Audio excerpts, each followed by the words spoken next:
Hello మామ, welcome back to జై తెలుగు. వీడేంటి ఇట్లా హెడ్లు పెట్టుకుంటూ పోతున్నా, పిచ్చిలా అనుకుంటున్నా. ఏం లేదు మామ, సింపుల్ ట్రిక్ మామ. నువ్వైతే జస్ట్ ఒక ఫాలో కొట్టి ఒక సబ్స్క్రైబ్ కొట్టుకో మామ. నీకు ఈజీ మెథడ్లో చెప్తా. ఏం లేదు మామ, హెడ్ షాట్ కొట్టడానికి నీకు లెఫ్ట్ సైడ్ ఒక బటన్ ఇచ్చింది ఫ్రీ ఫైర్ వాడు, పిచ్చిన కొడుకు. అదేంటంటే రైట్ సైడ్ కింద బటన్ పెట్టుకోండి, అంటే కొంచెం స్మాల్ వేసి పెట్టుకోండి, విజిబుల్ అయ్యేటట్టు. ఏం లేదు మామ, అది ఉన్నదంటే మీకు సేఫ్. ఎట్లా తెలుసు, డైరెక్ట్ హెడ్ షాట్ తగిలేటట్టు కాకుండా కొంచెం ఏం మీదకైనా కూడా హెడ్ షాట్ తగులుతుంది మామ. అంత ఈజీ ఉంటుంది మామ. ఒక్కసారి అయితే ట్రై చేసి చూడండి, మీకే నచ్చుతుంది. ఇంకోటి ఏంటంటే మామ, గ్లూ వాల్ కూడా ఇట్లా ఈజీగా పడేటట్టు చూసుకుంటారు.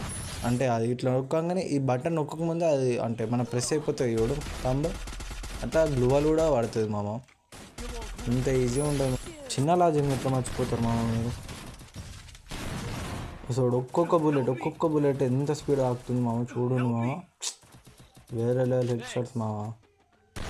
వీడియో షార్ట్ నచ్చితే లైక్ కొట్టు మామ, నచ్చితే కామెంట్ కూడా పెట్టు, నీకేం పర్లేదు. ఏంటంటే మామ, అందరు 9 ఆడతారు, పిచ్చిన కొడుకులు. ఎందుకు ఆడతారో అర్థం కాదు, ముట్టకెళ్ళని జోకులు. ఏమంటే ఒక్క గంటన్నరలో కూర్చుంటే అయిపోద్ది, ఎన్నితారు గేమ్ అంతా. నాకు అర్థమే కాదు. కిల్లులు కొడతారు కరెక్టే, దాని తగ్గట్టు మంచి నేమ్ ఉండలేదు. ముడ్డ ప్యాప్ ట్రైన్ అని కూడా ఉంటుంది. అందుకే లంజోకులు మెల్లవు నిదానం ప్రధానం.